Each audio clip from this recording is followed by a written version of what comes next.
Welcome to Police State Radio.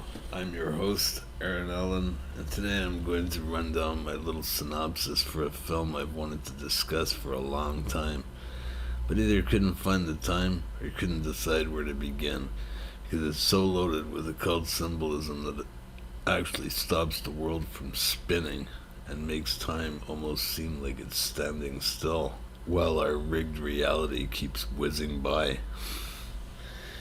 At any rate, sometimes the hardest part about embarking on a long winded project such as this is just starting it. I've been a little shy about discussing this stuff because of all the lines being drawn in the sand over the issue.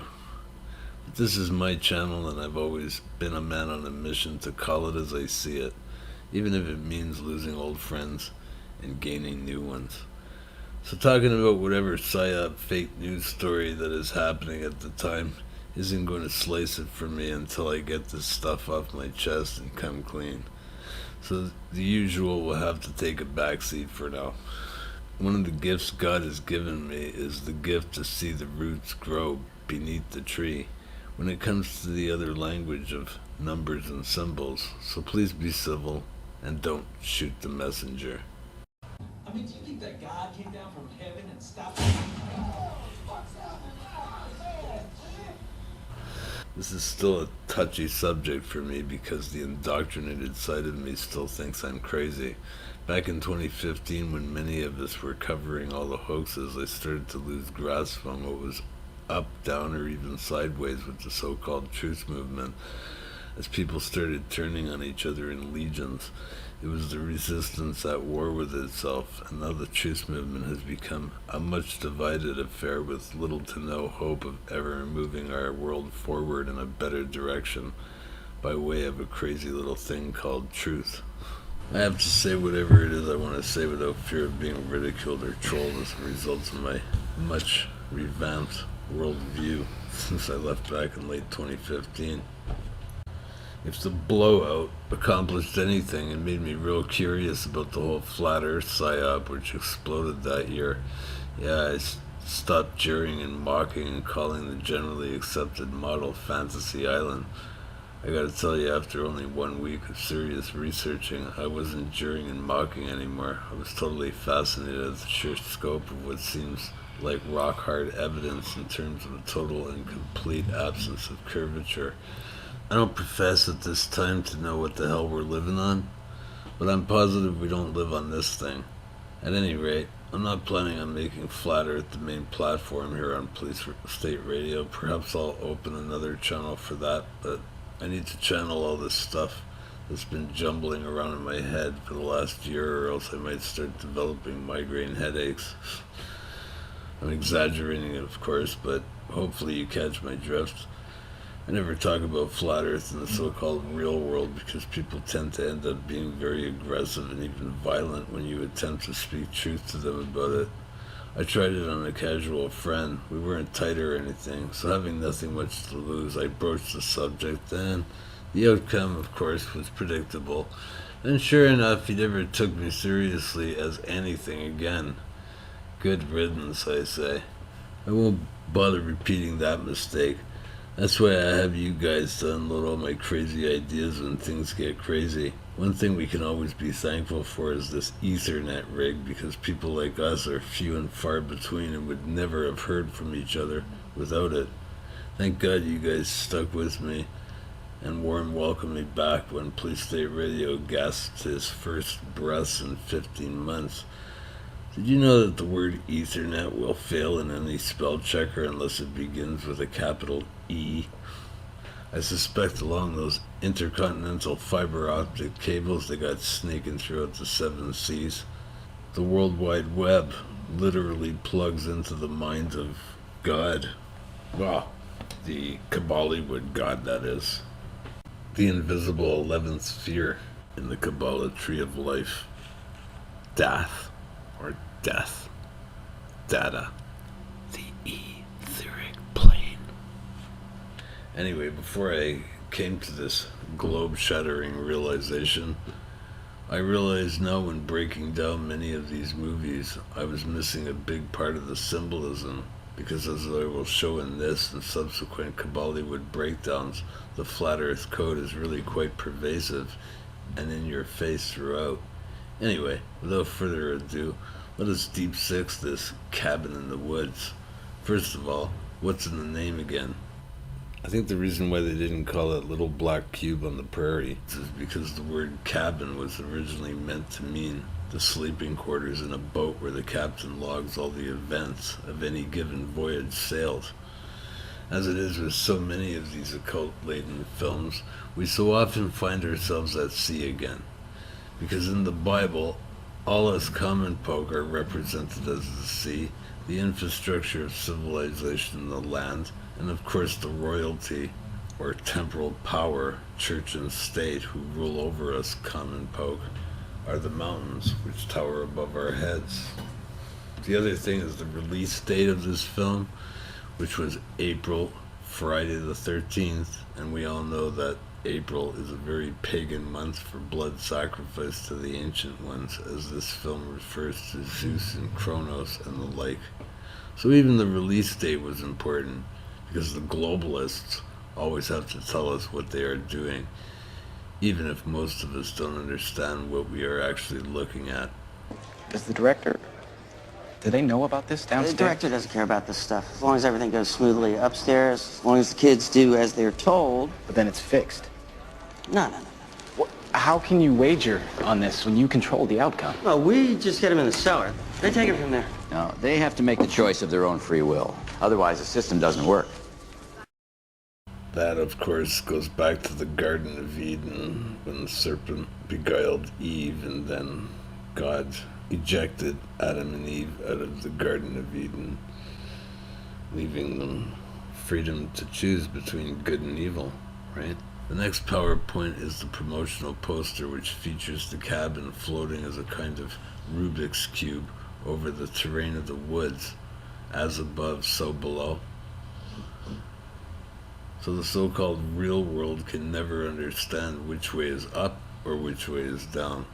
This goes back to the etymology for cabin again, because the victims of this blood sacrifice are not on land but in the sea, except the unfortunate crisis actors of this blood sacrifice comedy are deep in the abyss, as we all are, in this sea of lies and deception that are constantly rained on top of us all. This is not just a film meant to be idly entertained by, but more a synopsis of our entire existence in this plane of unreality. The way even when some of us think we know what's going on, as the powers that shouldn't be toy with us as though we were automatons or even voodoo dolls to strip, dress, and puncture with pins for their morbid amusement. After they get through the bloody intro here, boom, we come to land at a vending machine advertising fresh coffee. I knew the first shot had to be loaded with symbolism pertaining to food for the gods, and indeed it is peculiar and does not seem appetizing for the average dunderhead consumer. On looking deeper into this picture, the box or cube of this grinder seems made out of the very coffee beans it's supposed to be grinding. So perhaps it is meant to symbolize our plane being sucked up into this grinder, including the donuts neatly arranged in a circle on this plate. Perhaps the grinder sitting on a mound of coffee is meant to translate as the mountain I spoke of earlier, pertaining to our ruling temporal power. I mean, what do most of us drink in the morning in order to make the act of waking up complete? While we're on the subject of waking up and smelling the coffee, 4 of these 5 puppets seem to sleepwalk through their roles for the most part, while Marty, the stoner as everyone tends to call him, seems to have a fuzzy image of what's really going on with the big picture, as he appears to draw his insights through the eye of his telescopic coffee bong. Marty, as we will see, sees the world through a nebulous cloud of pot smoke, which makes him impervious to the strings being pulled by the puppeteers down below the cabin. Studies have shown pot impairs a person's ability to fall into the trance state needed to bring on hypnosis. Marty is the consummate conspiracy theorist who, for the most part throughout the film, is passed off as just too stoned to take seriously, But as the horror progresses, one of them begins to realize that he is actually the harbinger of truth. In the real world, she is called Kristen Connolly, but in the movie, she is Dana Polk. So this could be a tongue-in-cheek reference to Kristen Polk or Christian folk. Making the game fixed from some subterranean vault of heaven below the cabin, which the puppeteers lovingly refer to as the betting pool. I came to realize that the game being orchestrated here, not unlike our real world, is totally upside down. Kristen is the only designated survivor of this ordeal because she is supposed to be a virgin. Ironically, Marty is the only puppet who seems to make any kind of sense at all, while, of course, the rest of the world is batshit crazy. Sound familiar? Funny enough, when Marty makes his first appearance driving in the scene with his Volvo, smoking his improvised coffee bong, Kristen exclaims of all things, "Oh my God!" Dana seems to say this a lot in the show, so it's probably nothing, but the etymology for the name Martin does go to the planet Mars, who is the god of war, but ironically Marty seems all about peace, love, and a sort of leftist anarchy, which is constantly proliferated to our youth in all the universities these days. Dana, Jules, and Kurt touch on this phenomenon back at the nest when Jules replaces the filthy communist textbooks from Dana's luggage with another kind of filth. Everything Marty says is straight out of the Controlled Opposition Manifesto, if there is one, and if there isn't, well, there is now. If these 5 puppets were put into a tarot deck, Marty would definitely be the fool. The first words that utter out of his mouth are, of course, absurd. When the group approaches the Volvo, Kurt says, "WTF is wrong with you, bro? Do you want to spend the weekend in jail?" To which Marty replies in a classic Fool on the Hill manner, "Statistical fact. Cops will never pull over a man with a huge bong in his car. Why? They fear this man. They know he sees further than they." As absurd as this statement is, Marty is purposefully emphasizing the telescopic aspect of his bong, and he, Mars, is the all-seeing guy. You get the picture once the Hegelian dialect reveals itself toward the end of this breakdown. Nest is empty. All right on time. As absurd as this statement seems, Marty is purposefully emphasizing the telescopic aspect of his bong, and he, Mars, is the all-seeing guy. You'll get the picture once the Hegelian dialectic reveals itself toward the end of this breakdown. The next scene of interest is on the way to the cabin when Jules realizes that the road they are on doesn't show up on GPS, and this is where the flat earth symbolism begins to grow stronger and stronger as they approach the cabin in the woods. When Jules informs us that her GPS gizmo is unworthy of global positioning. That's the whole point. Get off the grid, right?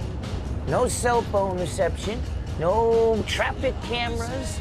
Go someplace for one goddamn weekend when it can't globally position my ass.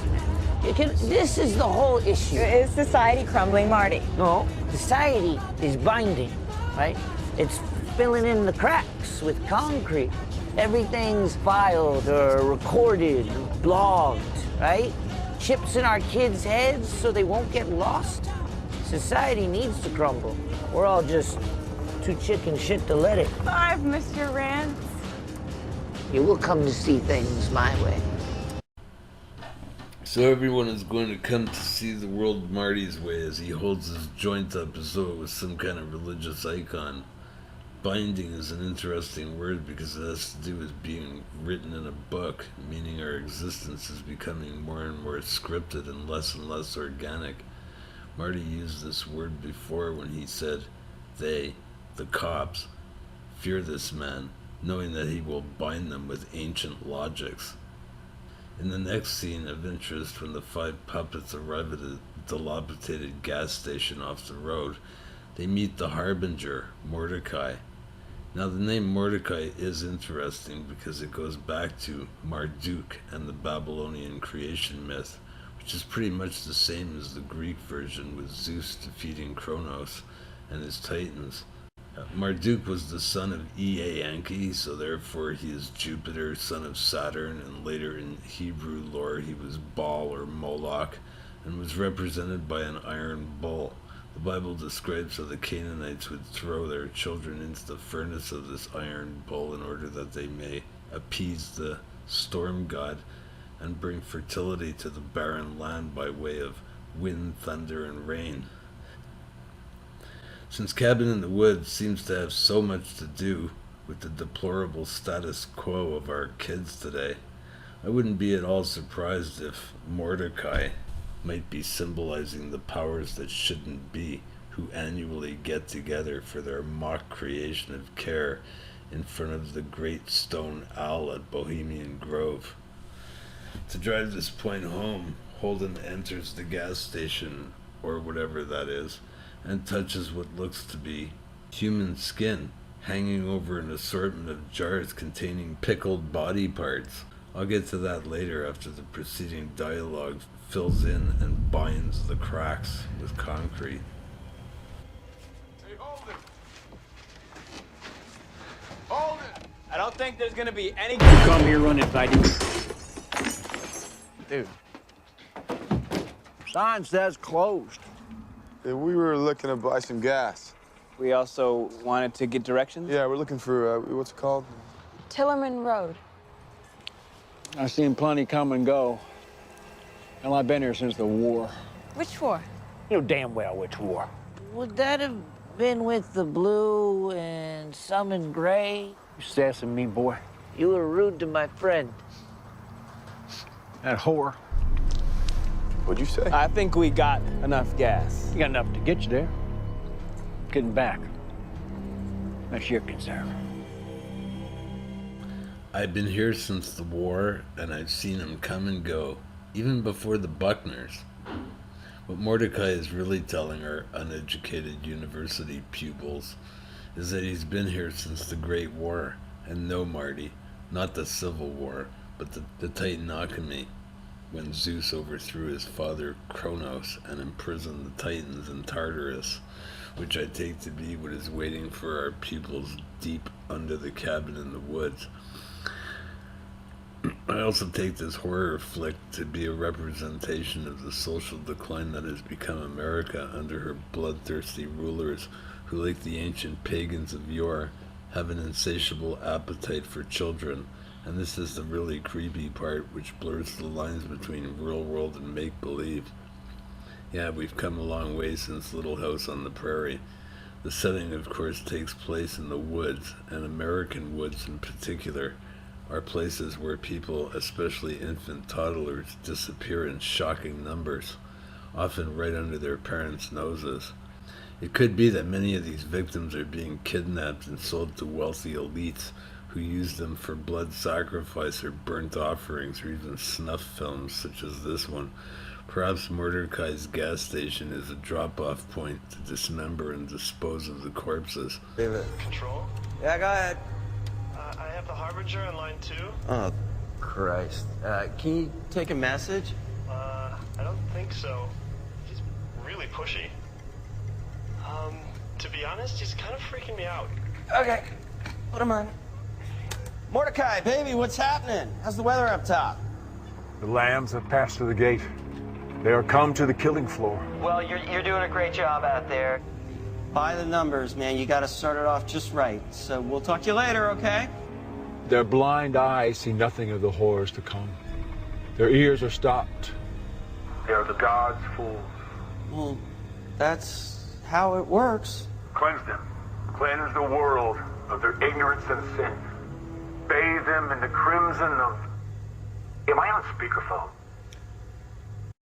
On looking around in Mordecai's gas station, it is a scene right out of Texas Chainsaw Massacre.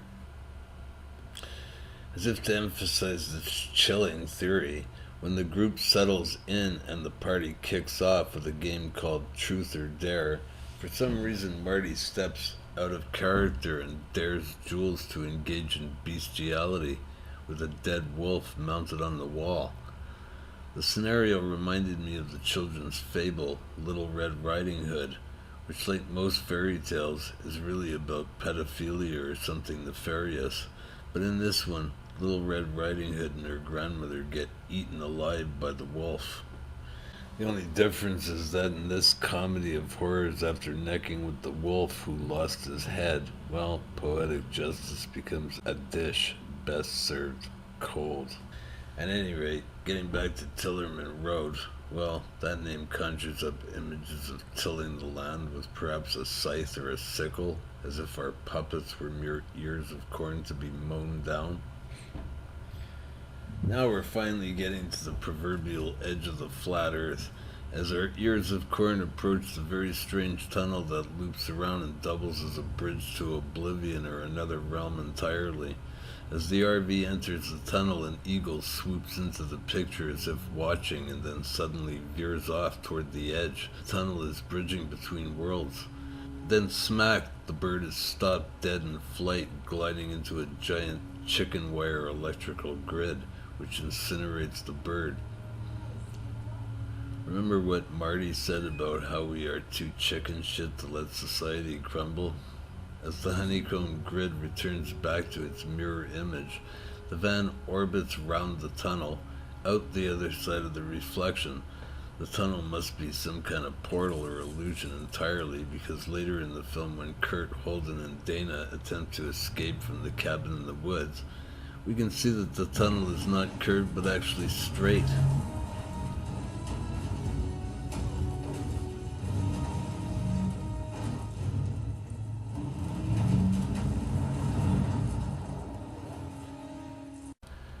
Just before Marty gets killed by one of the Buckners, he looks up and notices that there are no stars in the sky.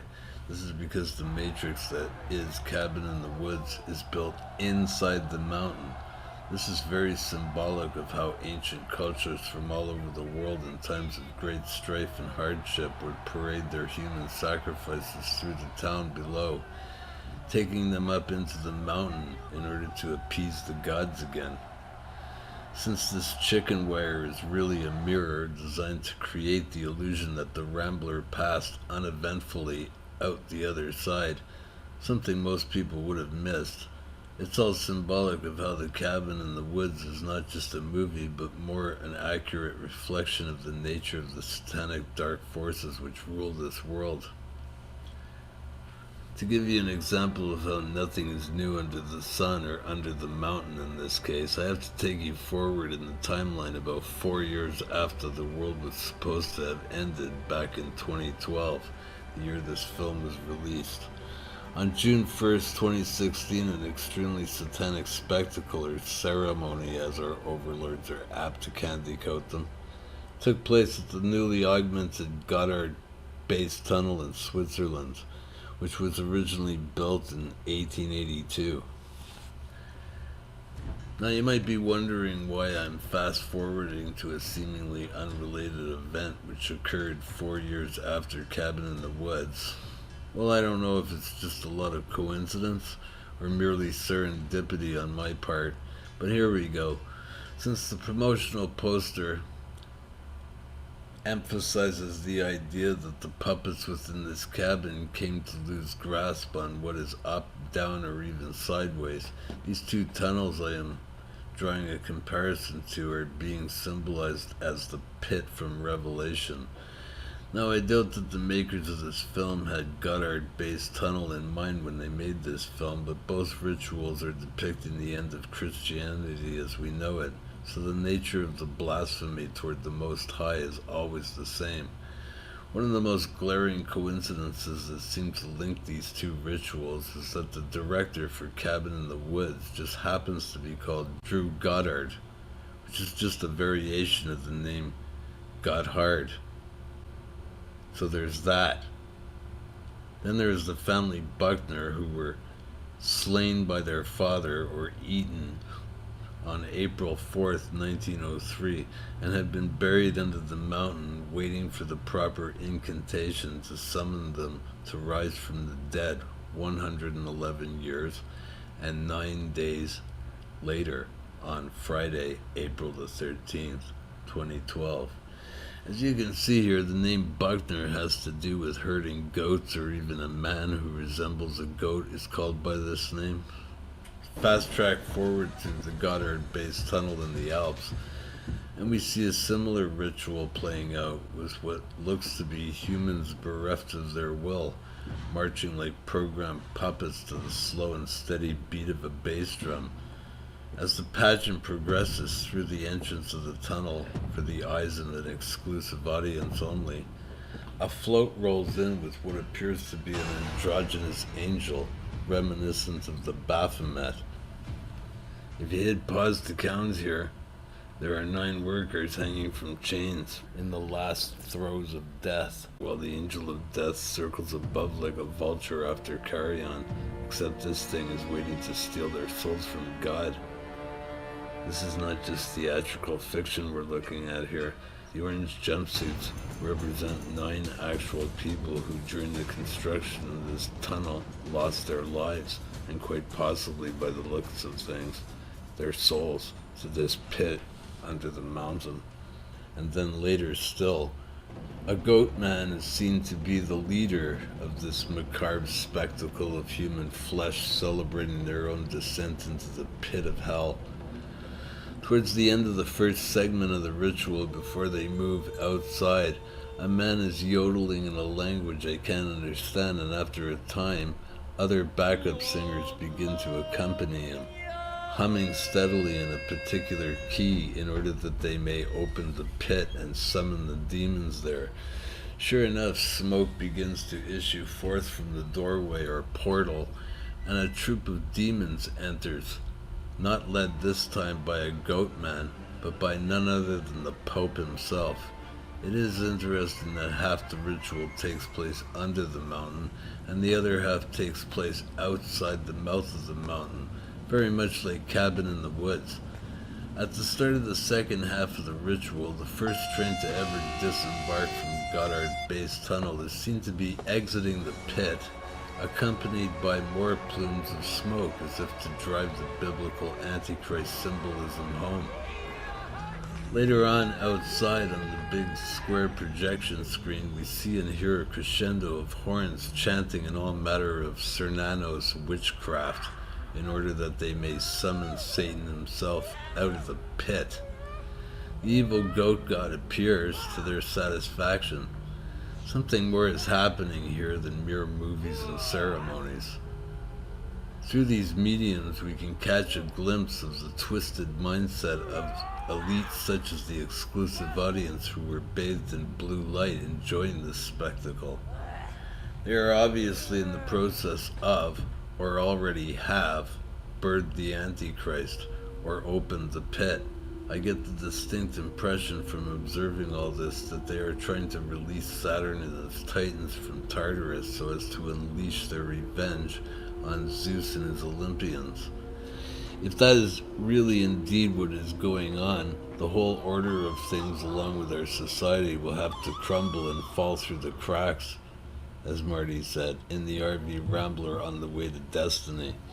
Getting back to the movie, as Kurt Holden and Dana speed the motorhome toward their only hope of escape, the puppeteers down below stumble over themselves to blow up the tunnel, which they do just in the nick of time as the RV gets to the mouth of the mountain.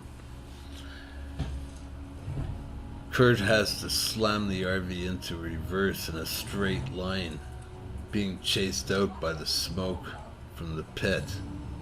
Since everything with this film seems 5 and 9, I see it fitting to read Revelation 9, verse 1 through 5. And the fifth angel sounded, and I saw a star fall from heaven unto the earth, and to him was given the key of the bottomless pit. And he opened the bottomless pit, and there arose a smoke out of the pit, as the smoke of a great furnace, and the sun and the air were darkened by reason of the smoke of the pit. And there came out of the smoke locusts upon the earth, and unto them was given power, as the scorpions of the earth have power. And it was commanded them that they should not hurt the grass of the earth, neither any green thing, neither any tree, but only those men which have not the seal of God in their foreheads. And to them it was given that they should not kill them, but they should be tormented 5 months.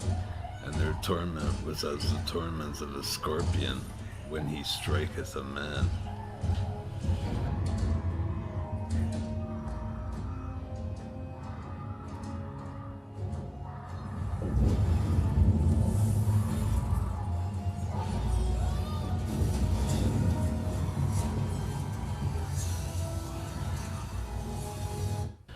Now that the 3 left standing realize that all is lost and no chance for escape, Kurt decides he's going to pull a Marty McFly and jump over the edge to get to the other side. It's no accident that the dirt bike bears the number 88. I think you have to turn the whole scene sideways to understand that the tunnel is the pit and the chicken wire grid is the sky, symbolizing the dome up there where there is also no escape. The 88, I surmise, is meant to indicate the 88 constellations, letting us know for sure that the grid is really the sky. Just like when Dana first enters the cellar below the cabin, she shines her flashlight on a child's spinning top, which resembles Saturn leaning on its house, Earth, and then moves her light towards the other side of the path she is about to tread, and the light lands on an old dusty piano with 88 keys. As one of the puppeteers said, the whole deal was to lure the kids or goats into the cellar so they could play with the toys down there and read Patience's diary incantation in order to raise the undead Buckner clan. The Buckners are also a happy family of 5, with Mommy and Daddy Buckner and their 3 kids or goats, Anna, Patience, Matthew, and the Judas goat. They're all ironically Christian names, by the way, with Patience being popular with the Puritans when America was once upon a time a Christian nation. Keeping in mind that 13 is the foundation number or cornerstone, if you will, there are the 5 Buckners, mirroring the 5 puppets, making a herd of 10 goats.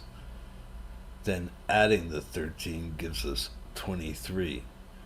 The makers of this film even slapped this law of 5s on the RV Rambler with 1, 4, 5, 6, 7, totaling 23 for the living puppets, and another 23 missing from the chronological sequence of 1 to 7, representing the undead Buckner clan.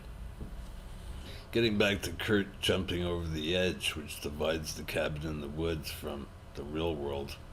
As the 88 dirt bike flies straight into the chicken wire grid, we can see the chasm drops into forever like you would imagine the bottomless pit from Revelation to be. Now, we've seen plenty of movies over the last 30 years which run along the same old railroad tracks to Saturn, as Cabin in the Woods is doing. The 2-dimensional chicken wire grid of hexagons unfolding as the plot thickens into full-blown 3-dimensional cubes. This is probably sheer speculation on my part, but at the risk of embellishing the hidden meaning of the story to fit my conception of the real world at this time, the way I see it, I see the honeycomb grid as representing the sky and the tunnel, the birth canal or pit, that every one of us comes into this world through.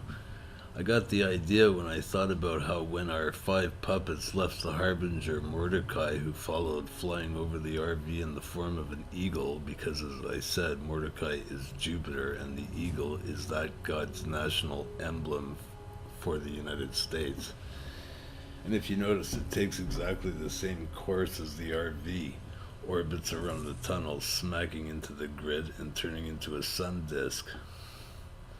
Again, they are symbolizing this world as a mere computer program or holographic simulation thereof. I've already pointed out that the tunnel does not curve but is actually straight. This is important because it goes to what you believe in this world might just kill you. What I'm trying to explain here is that at the same time this eagle smacks into the grid, our sailors or travelers in the Rambler have been born into the Matrix and don't actually exist in the sense that they can die or even be injured by any of the monsters or zombies which they encounter. Only their belief in their own mortality can kill them. Marty the Stoner is the only one from the outset who has a fuzzy insight into the true nature of this world, and he was the second to die.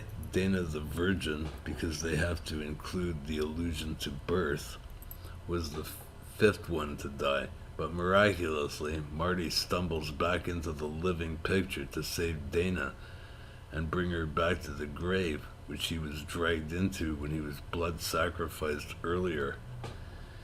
His grave turned out to serve as the portal to the underworld. These two are the only designated survivors because they were the only two out of the 5 to have a glimpse of the truth about this world. In the many horror movies concerning haunted houses that I have seen, the ghosts and poltergeists only have power to destroy the dwellers if the dwellers themselves act on the negativity and fear, and if they aren't wearing the armor of God, they become powerless and eventually succumb, letting the demons in. Haunted houses in the movies are often a symbolic representation of how the world at large works. Our world is very heavy with negativity and fear, so it was figuratively sunk to the bottom where we find ourselves in the abyss. The only thing which keeps this world from completely disintegrating is, of course, love, and better still, a reverence for the one true Most High who resides above this material plane. Marty and Dana don't have God, so their insight into the truth about the big picture is not enough to save the world, and so instead of their determination to slay the dragon below, their actions and reactions actually precipitates to free the beast from the pit and destroy the world. Returning back to Goddard Base Tunnel for a moment, if only to point out that it isn't only the tunnel or the pit which holds ritual significance for the globalists, it is the train itself, as it symbolizes a giant serpent taking its travelers through time in the comfort or state of being still and motionless. In other words, time standing still. To drive this point home again, just before our puppets pass through the gate and enter the killing floor as Mordecai so poetically described it, Marty, Mars, and Mordecai Jupiter cross a few words in parting when Marty forecasts to Mordecai that one day the railroad is going to pass through here and the roads will be paved with concrete. This whole show was filmed in British Columbia, and the tunnel which the Rambler enters is in Hope, BC, and is a single-lane tunnel because at one time a railroad passed through it. So you see, the cabin represents a microcosm of the world or plane of existence. It was obvious to me that the directors and scriptwriters borrowed a lot of ideas from many other films of the past, particularly The Truman Show, as the cabin in the woods is essentially a synthetic dome plane built under a mountain, and the terrestrials there are only entertaining for the reality TV show audience as long as they don't realize or find all the cameras which film the show. Marty, like Truman Burbank, finds one of the cameras and exclaims, "I'm on a reality TV show." To further drive this point home, the scriptwriters wrote an antithesis character into the vault of heaven, or the betting pool, who stood as the only moral observer who didn't go along with the bloodthirsty agenda of the puppeteers. In fact, he expresses much indignation as to what they are doing. His name is a two-edged sword that splits lies from truth. Alex Truman, Alex Jones for Alternative Truth, and Truman Burbank for the flat dome plane that we live in. Can it really get more blatant than that? Okay, engine stop. APA at a descent. Host control, both autos, descent engine command override off. Engine arm off. 413 is in. We copy you down, Eagle. Houston, Tranquility Base here. The Eagle has landed. Roger, Tranquility. We copy you on the ground.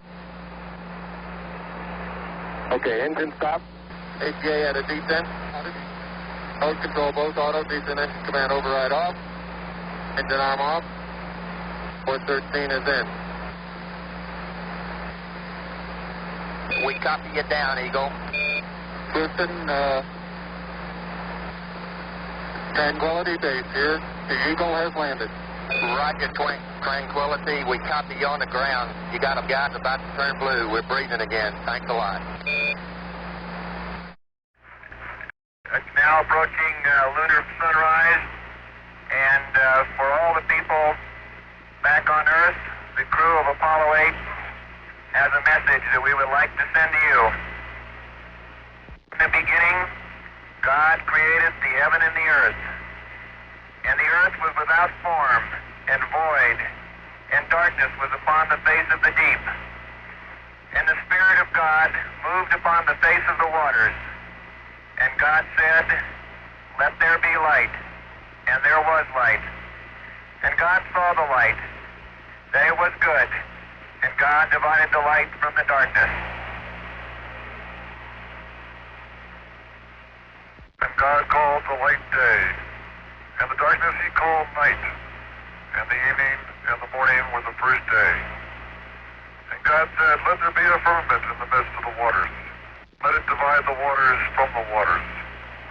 And God made the firmament, and divided the waters which were under the firmament from the waters which were above the firmament. And it was so. And God called the firmament heaven, and the evening and the morning were the second day.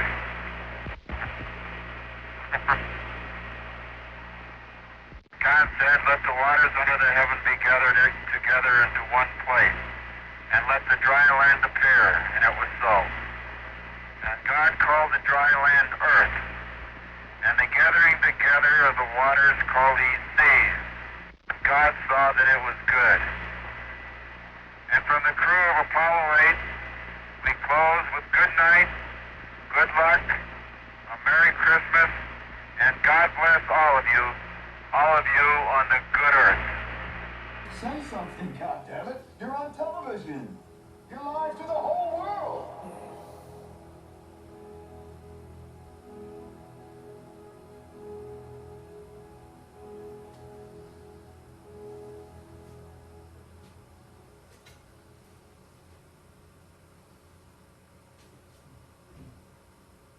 In case I don't see ya. Good afternoon, good evening, and good night.